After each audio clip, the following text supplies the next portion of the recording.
Estás parado en tu área, un estadio repleto, en algún lugar del noreste. 22 de marzo de 1989, 11 minutos en el primer periodo. 16.000 aficionados llenan cada asiento con el ruido indiferente de un martes por la noche que se siente completamente ordinario.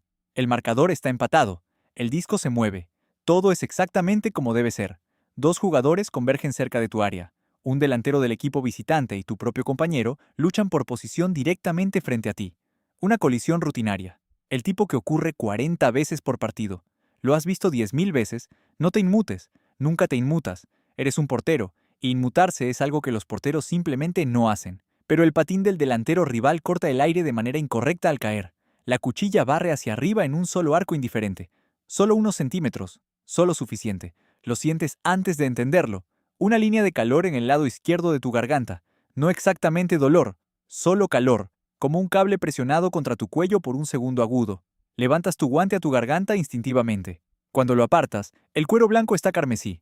Miras hacia abajo al hielo bajo tus patines. La superficie blanca se está volviendo roja, extendiéndose hacia afuera en todas direcciones. Rápido, imposiblemente rápido. El tipo de carmesí que se mueve con un propósito terrible, que lleva su propio impulso, que tu cuerpo reconoce inmediatamente como algo que no puede continuar, porque tu vena yugular externa está abierta, completamente abierta, y la sangre que te mantiene vivo está abandonando tu cuerpo a una velocidad que te da aproximadamente 60 segundos antes de que las luces comiencen a apagarse, y el público todavía no entiende lo que está mirando. Todavía no. El estadio se silencia en oleadas, sección por sección, mientras 16.000 personas procesan lo que sus ojos están enviando a sus cerebros. 11 aficionados perderán el conocimiento antes de que termine esta noche. 2 requerirán atención cardíaca urgente. 3 de tus propios compañeros se sentirán mal en el hielo antes de que el árbitro detenga el juego. Pero ahora mismo, en este primer segundo terrible, solo estás tú, y el carmesí extendiéndose sobre el blanco, y el ardor en tu garganta, y la certeza absoluta de que el destino acaba de llegar y no llegó con gentileza. ¿Cómo llegaste hasta aquí? Para entender por qué sobreviviste cuando cada ley física decía que no debías, tenemos que retroceder mucho más. A un niño en un pequeño pueblo del oeste de Canadá que se puso las rodilleras de portero por primera vez a los 7 años y sintió, con absoluta certeza, que esto era para lo que había nacido. Ese niño no podía haber imaginado este momento, pero cada decisión que tomó lo llevó directamente aquí, al hielo de este estadio, a los 60 segundos más aterradores en la historia del hockey profesional. Creciste en el oeste de Canadá en los años 60 y 70 del siglo XX, hijo de un hombre que competía en el circuito de rodeo y entendía la dureza de la manera en que la mayoría de las personas entienden la respiración. Tu padre absorbía el castigo a caballo para ganarse la vida, volvía a casa golpeado y a veces roto, y regresaba el siguiente fin de semana sin quejarse. Absorbiste esta lección antes de ser suficientemente mayor para cuestionarla. El dolor es información. El dolor no es una instrucción para detenerse. Mostrar debilidad es más peligroso que la lesión misma. Absorbiste todo esto completamente. Te salvará la vida. También casi te destruirá. Y todavía no entiendes que estos dos resultados provienen exactamente de la misma fuente. Te convertiste en portero porque los porteros no retroceden. Se quedan. Mantienen su área mientras todos los demás se mueven a su alrededor. A los 7 años, sin el vocabulario para articularlo, entendiste instintivamente que la persona que se queda cuando los demás huyen ocupa una posición de necesidad absoluta. Querías ser necesario. Lo que todavía no entendías era que quedarse quieto mientras los objetos se lanzan hacia tu cara, a 160 km por hora, es también una forma de autoborramiento. Que la total ausencia del instinto de autopreservación que te hace excepcional en el hielo puede volverse catastrófica cuando la vida envía algo que ninguna máscara ni protección fue jamás diseñada para detener. Pero esto es solo el comienzo de lo que te costará el silencio. Para cuando llegaste a la Liga Nacional de Hockey, eras un profesional legítimo. Jugaste para 2 equipos diferentes antes de conseguir tu posición titular. Habías detenido miles de discos.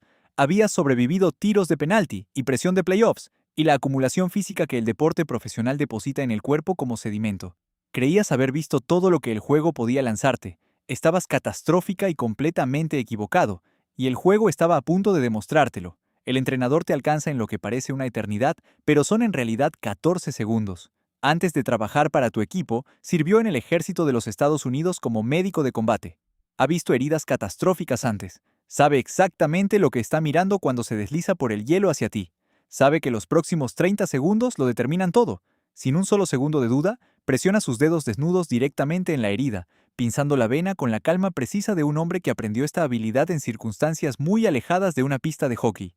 Te dice que te calmes, te dice que no muevas la cabeza, te dice que te tiene. Le crees completamente, no porque tengas ninguna razón lógica para hacerlo. Le crees porque la alternativa es un pensamiento que no puedes permitir que entre en tu cuerpo ahora mismo. Los paramédicos del estadio te alcanzan en 90 segundos. Se aplica un vendaje de presión. 1,5 litros de carmesí ya se ha extendido por el hielo de tu área, convirtiendo la superficie blanca en algo que aparecerá en pesadillas en toda América del Norte durante décadas. Pero tu conciencia está intacta. Tus ojos están abiertos. El entrenador permanece a tu lado mientras te suben a la camilla. Mientras te llevan hacia el túnel, miras hacia arriba las duras luces del estadio y piensas algo que te sorprende por su simplicidad. Piensas que quieres volver a jugar. Todavía no entiendes que la herida en tu garganta tardará 10 días en sanar. Todavía no entiendes que la herida que ningún cirujano puede ver tardará 20 años. La cirugía vascular dura horas. El cirujano repara la yugular externa con la precisión meticulosa de alguien que entiende que cada punto es la diferencia entre un paciente que se recupera y uno que no. La herida está limpia. La reparación se mantiene. Los médicos te dicen con visible alivio que la respuesta inmediata del entrenador fue el factor decisivo. 10 segundos después, una historia diferente. 5 segundos de duda, una historia diferente. El margen fue así de delgado, más delgado que una cuchilla de patín, más delgado de lo que quieres contemplar. Los médicos dicen aproximadamente 11 días para la recuperación, tú les dices 10. Y 10 días después de que una cuchilla de patín abriera tu yugular externa en televisión nacional, vuelves al hielo de tu estadio. 16,000 personas se levantan simultáneamente. El sonido te golpea como una ola rompiendo contra un muro. Patinas hasta tu área. Tomas tu posición. El juego comienza. Y todo parece, desde afuera, exactamente como era antes. Esta apariencia es la cosa más peligrosa que jamás te ocurrirá. Más peligrosa que el patín. Más peligrosa que el carmesí en el hielo. Porque a partir de este momento, el mundo operará bajo el supuesto de que estás bien, y tú los dejarás creerlo. Algo sucedió en esa ventana de 60 segundos entre el patín y las manos del entrenador que ningún cirujano reparó y ninguna ovación revirtió. Tu cerebro procesó un evento tan catastróficamente amenazante para la supervivencia que recableó circuitos específicos de forma permanente. Cada vez que un jugador se acerca agresivamente a tu área desde ese día en adelante, tu sistema nervioso dispara exactamente las mismas señales de emergencia que disparó el 22 de marzo. Cada colisión cerca de tu cara desencadena la misma inundación neuroquímica. Cada movimiento rápido hacia tu garganta produce la misma respuesta fisiológica que el evento original. Tu cuerpo no puede distinguir entre una jugada rutinaria y el momento en que casi terminó. Tu cuerpo ha decidido, a un nivel muy por debajo del pensamiento consciente, que todo es la misma emergencia. El nombre técnico es trastorno de estrés postraumático. En el hockey profesional de 1989, este término no existe en ninguna conversación de vestuario que jamás escucharás. Y esto es exactamente donde todo se vuelve más oscuro. Lo que existe en esos vestuarios es la dureza. Lo que existe es el contrato tácito entre los atletas y su deporte. El contrato que dice que tu mente y tu cuerpo son equipos para ser mantenidos y desplegados, no experiencias para ser procesadas ni dolor para ser reconocido. Volviste en 10 días. Eres el guerrero que sobrevivió. La inspiración. Nadie va a preguntar qué sucede cuando cierras los ojos por la noche. Nadie considera siquiera que esta podría ser una pregunta relevante. Dejas de dormir bien casi inmediatamente. Los replays comienzan casi de inmediato. No exactamente pesadillas, más como transmisiones involuntarias. Tu cerebro insistiendo en reproducir la misma secuencia de 14 segundos una y otra vez, como si la repetición pudiera resolver algo que no puede resolverse mediante la repetición. Te despiertas a las 3 de la mañana con tu mano presionada contra tu propia garganta, comprobando, siempre comprobando. Yaces en la oscuridad escuchando tu latido, contando cada uno para verificar que todavía está ahí. Algunas noches cuentas durante 2 horas antes de que el agotamiento finalmente supere la vigilia. No le dices nada a nadie, porque no hay lenguaje en tu mundo para lo que estás experimentando que no se traduzca inmediata y fatalmente en debilidad. Y la debilidad es lo único que un portero no puede ser. Tu carrera continúa. Terminas la temporada. Juegas el año siguiente. Realizas tu trabajo con la precisión profesional de alguien que ha dominado completamente el arte de parecer intacto. Tus entrenadores lo interpretan como fortaleza mental. Tus compañeros lo interpretan como evidencia de que eres, como siempre sospecharon, diferente a los demás hombres. Tienen razón en un sentido estrecho.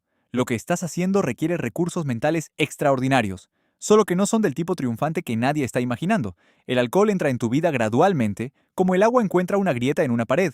No dramáticamente, no de golpe. Solo una copa después de los partidos que se convierte en copas después de los partidos que se convierte en el alivio específico y confiable de sentir que la transmisión interna finalmente se ralentiza. Siempre disfrutaste de la cultura del hockey profesional, que tiene su propia relación con el alcohol que nadie examina demasiado cuidadosamente. Pero ahora has descubierto algo particular sobre lo que una copa hace a la maquinaria de tu cabeza. Interrumpe el ciclo. Baja el volumen de la señal de emergencia de insoportable a manejable. Durante unas horas puedes existir en tiempo presente. Lo que nadie te dice, porque la ciencia todavía no se ha filtrado a la cultura, es que el alcohol interrumpe la arquitectura del sueño que tu cerebro traumatizado necesita desesperadamente para procesar y sanar. Empeora los replays. Agudiza la hipervigilancia a la mañana siguiente. Hace que la ansiedad empeore, lo que hace que la copa sea más necesaria, lo que hace que todo empeore. Estás atrapado en una espiral con su propia lógica terrible, y la espiral se aprieta alrededor de ti durante años con la lenta paciencia de algo que tiene todo el tiempo del mundo. A principios de los 90, haces la transición al entrenamiento de porteros, lo que significa que ahora pasas tu vida profesional completamente dentro del entorno, que tu sistema nervioso ha clasificado permanentemente como zona de amenaza. Cada práctica, cada partido, cada colisión cerca de un área, cada cuchilla destellando cerca del rostro de alguien. Lo manejas, notablemente lo manejas. Te vuelves tan hábil en interpretar la normalidad que incluso las personas más cercanas a ti creen la actuación. ¿Qué harías tú en esa posición? Con 20 años de identidad construida enteramente sobre la base de la dureza física, con una carrera construida sobre la reputación del hombre que volvió en 10 días, con una cultura que equipara la necesidad psicológica con la inadecuación competitiva. ¿Arriesgarías todo lo que has construido, admitiendo que algo dentro de ti está roto? ¿O dominarías la actuación? ¿Te volverías tan convincente en el papel del sobreviviente que eventualmente incluso tú lo creerías a medias? Eso es exactamente lo que haces, durante 19 años. El año 2008 llega. Estás en tus últimos 40, y el peso de 19 años de disfunción gestionada ha finalmente producido algo que no puede ser gestionado. El alcohol ya no ralentiza nada. Las compulsiones se han multiplicado más allá del alcance de cualquier actuación. Los replays han evolucionado de secuencias de 14 segundos a algo más omnipresente, más creativo en su crueldad. Las herramientas que desarrollaste para sobrevivir han dejado de funcionar, y no tienes otras herramientas, porque pasaste 19 años pretendiendo que las primeras eran suficientes. Una noche, solo, el peso se vuelve finalmente e irremediablemente imposible de sostener. Tomas la decisión de intentar dejarlo todo atrás. Y entonces, sucede algo extraordinario, algo que desafía cada probabilidad presente en ese momento. Sobrevives. El margen entre dos resultados esa noche, te dirá el equipo médico más tarde, es extraordinariamente delgado, más delgado que la cuchilla del 22 de marzo, más delgado que 10 días de recuperación, pero sobrevives, y esta segunda supervivencia, a diferencia de la primera, no puede ser gestionada ni representada ni superada en 10 días. Esta supervivencia exige lo único que toda tu carrera te entrenó para nunca hacer. Exige que dejes de actuar y empieces a decir la verdad. La atención psiquiátrica que sigue te introduce, por primera vez, a la posibilidad de que lo que has estado experimentando desde marzo de 1989 tenga nombres. Nombres médicos, protocolos de tratamiento, trastorno de estrés postraumático, trastorno obsesivo-compulsivo, trastorno depresivo mayor, trastorno por uso de alcohol. Llegas a estos diagnósticos no como veredictos, sino como mapas. Los primeros mapas honestos que jamás has tenido del territorio donde has estado perdido durante casi 2 décadas. La recuperación no es un arco limpio. Nada en la mente humana se repara en líneas rectas. Hay semanas de progreso genuino y semanas de deslizarse de regreso hacia la oscuridad. Hay mañanas en que no confías en el progreso y tardes en que la vieja maquinaria comienza a girar de nuevo. Pero el cambio fundamental ha ocurrido. Ya no estás gestionando la herida negando su existencia. La estás tratando. La distancia entre estas dos cosas es la distancia entre ahogarse lentamente y aprender, finalmente, a nadar. En 2014 publicas unas memorias. En ellas describes cada componente de los últimos 25 años con una honestidad que el hockey profesional casi nunca ha visto de uno de los suyos. Las pesadillas, la bebida, las compulsiones, la crisis de 2008, la recuperación. Escribes sin el arco fácil de la redención triunfante, rechazando la narrativa limpia de un hombre que sufrió y superó, y ahora simplemente está agradecido. Insistes en el peso y la complejidad total de lo que significa sobrevivir 2 veces y llevar la evidencia de ambas supervivencias en tu cuerpo cada día. El mundo del hockey recibe el libro con algo parecido a la reverencia, porque lo que has descrito no es solo tuyo, es la experiencia sumergida de cientos de atletas profesionales a quienes se les entregó el vocabulario de la dureza y se les negó sistemáticamente el vocabulario del sufrimiento. Es la historia de cada portero que recibió un palo en la cara y volvió al hielo en 2 semanas y le dijo a todos que estaba absolutamente bien. Es la historia de la cultura del silencio del deporte, su ecuación tranquila de necesidad psicológica con debilidad competitiva, su poderoso incentivo para representar la invulnerabilidad a cambio de pertenencia. La liga responde, gradual e imperfectamente, a la conversación que tu supervivencia forzó a abrir. Los recursos de salud mental se expanden. El estigma disminuye, no completamente, nunca completamente en una cultura tan antigua y tan orgullosa, pero de manera medible. Los jugadores jóvenes que entran a la liga hoy encuentran un vocabulario que simplemente no existía cuando te estabas poniendo las rodilleras en un pequeño pueblo del oeste canadiense. Tienen acceso a estructuras de apoyo que eran invisibles para ti. Tienen el permiso, frágil y condicional pero real, de ser humanos en lugar de solo equipos. El hockey amateur hace obligatorio el uso de protectores de cuello para los jugadores más jóvenes en todos los niveles. Una protección física que no existía antes de ese martes por la noche. Tu herida se convirtió en la prevención de otra persona. Esto es quizás la cosa más concreta que tu sufrimiento produjo para el mundo. No es nada, no es suficiente, pero no es nada. Todavía estás en el hielo, todavía entrenando, todavía parado en tu área cada día, metafóricamente, haciendo el trabajo que el trabajo requiere. Los replays llegan con menos frecuencia ahora. Las compulsiones están gestionadas en lugar de controlarte. El alcohol se ha ido. El trabajo de estar vivo sigue siendo trabajo, y siempre lo será, y has elegido hacerlo con los ojos abiertos en lugar de los sentidos adormecidos, lo cual es menos cómodo y más honesto, y la única versión de la supervivencia que realmente cuenta. Lo que te sucedió el 22 de marzo de 1989 no fue lo peor que el destino puede hacerle a una persona. Lo peor es más silencioso. Lo peor es ver a un hombre casi perderlo todo en televisión nacional y luego, una vez que la cicatriz quirúrgica ha sanado y la ovación se ha desvanecido en el ruido ordinario del próximo partido, asumir que sobrevivir significa integridad, asumir que volver significa volver completo, asumir que el guerrero que regresa al hielo en 10 días es la misma persona que lo abandonó. No eras la misma persona. Solo interpretaste la igualdad tan convincentemente, durante tanto tiempo, que el mundo aceptó la actuación como realidad. La mayoría de las personas lo hace. La mayoría de las personas carga sus peores momentos sin testigos, sin la evidencia visible dramática que hace que el sufrimiento sea innegable para una audiencia, y a la mayoría de las personas se les dice de maneras obvias e invisibles que el sufrimiento privado no merece la misma urgencia que la catástrofe pública. El patín que cortó tu garganta te dio 60 segundos, el silencio que siguió te dio 19 años. Y a veces la herida más peligrosa es la que no deja ninguna marca que nadie parado al nivel del hielo pueda ver.